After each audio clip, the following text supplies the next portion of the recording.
Okey, seperti yang TM tahu, skrip adalah wajib dihantar. Kita sudah sediakan skrip. TM hanya perlu tekan di bahagian customer. Kita ada 3 jenis skrip. First, greeting customer. TM perlu hantar greeting customer ni setelah TM mendapat order. Kenapa perlu hantar? Sebab supaya pelanggan tahu yang TM tahu order itu telah masuk di sistem TM.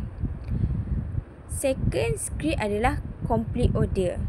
Setelah TM selesai menghantar delivery order atau self pick up, TM perlu menghantar complete order kerana untuk pelanggan tahu yang order itu telah selesai.